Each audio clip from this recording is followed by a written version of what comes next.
मित्रांनो, सप्रेम नमस्कार. मी आहे विनोद कुमार माने गुरुजी या माझ्या एज्युकेशनल, मोटिवेशनल, सोशल आणि टेक चॅनल मध्ये आपण सर्वांचं मी पुन्हा एकदा सहर्ष स्वागत करतो आहे.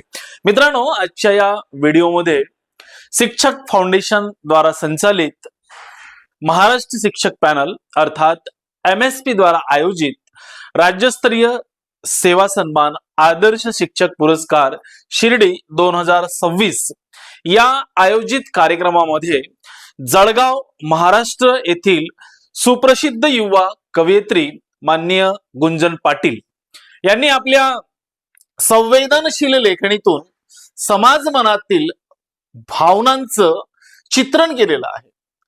त्यांनी आपल्या लेखणीतून समाज मनातील भावना व्यक्त केलेली आहे आणि तरुणाईच्या मनाला भिडणाऱ्या आणि वास्तववादी चित्रण करणाऱ्या या युवा कवयित्री गुंजन पाटील यांनी या कार्यक्रमामध्ये एक कविता सादर केलेली होती, जी कविता आजच्या परिस्थितीचं वास्तववादी चित्रण करणारी आहे आणि त्या कवितेचं शीर्षक आहे झेंडे आणि शाळा.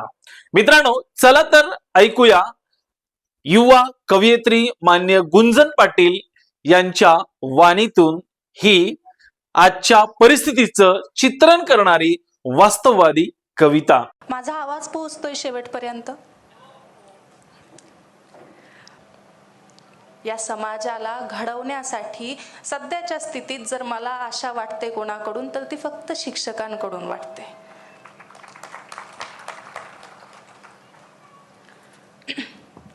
मी एक कविता घेते. कवितेचं शीर्षक आहे झेंडे आणि शाळा. मी जेव्हा शाळेत शिकत होती तेव्हाची शाळा कशी होती, तुम्हालाही तुमची शाळा आठवेल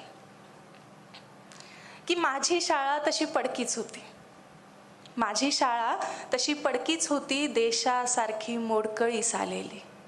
फुटक्या माथ्यासारख्या काळ्या भेगाळलेल्या फळ्यावर गुरुजी आमचं भविष्य लिहिण्याचा खराखुरा प्रयत्न करायचे. आम्ही मात्र अज्ञानात सुखासारखे दिवसा फुलपाखरं तर रात्री काजवे पकडायचो. आम्ही हसायचो, रडायचो, जिंकण्यासाठी भांडायचो, पण जात की धर्म, गरीब की श्रीमंत असलं कधी आम्हाला काही शिवलं नाही.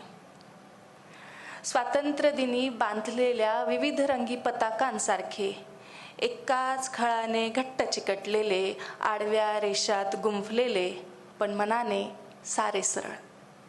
तिरंगा तेवढा एकच झेंडा आम्हाला माहीत होता.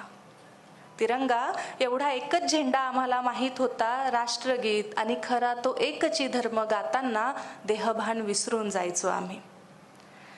शाळेत नेमकं कोणतं ज्ञान शिकवलं हे फारसं आठवत नाही.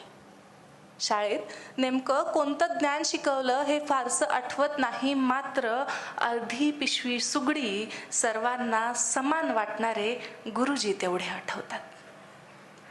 आज चौका चौकात गल्ली बोळात निळे, भगवे, हिरवे, पिवळे झेंडे मिरवणारे हात बघते. मनात प्रश्न येतो, यांची शाळा कोणती असेल? मनात प्रश्न येतो, यांची शाळा कोणती असेल? स्वातंत्र्य दिनी यांनी विविध रंगी पताका बांधल्या नसतील का, की नसतील बघितली यांनी फुलपाखरांची रंगे? कोवळ्या मुखात धर्माच्या नावाने किंकाळ्या फोडणारे आवाज ऐकून साने गुरुजी खजील झाले असतील. तुझे दुधाचे ओठ सुकण्याआधी कोणी कालवलं हे विष तुझ्या ओठी? भारत सुजलाम सुफलाम कवितेचा पाठ पूर्ण होण्याआधी का घोंगावत आहे हिरवे वादळ, पिवळे वादळ, निळे वादळ, भगवे वादळ? या वादळात टागोरांचे गीत आणि बापूंची प्रार्थना म्हणा की सबको सन्मती दे भगवान. शाळेची छट टपकत असताना बाबासाहेब, शिवाजी, फुले, गांधीजी आणि जिजाऊ एकाच कपाटात आश्रय घेत. पाऊस थांबला की बाबासाहेब शिवाजींच्या जागी आणि फुले कलामांच्या जागी आरामात असत. जागेसाठी त्यांच्यात भांडण झाल्याचं मला कधी आठवत नाही आणि मुलेही रोज जागा बदलायची आणि हसताना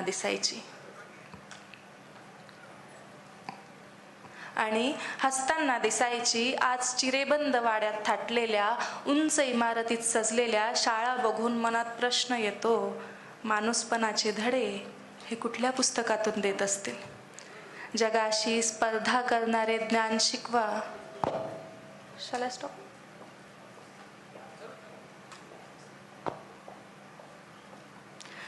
जगाशी स्पर्धा करणारे ज्ञान शिकवा, पण आणखीही शिकवा काही की धर्म रंग फुलांना शोभतात, धर्मांना नाही.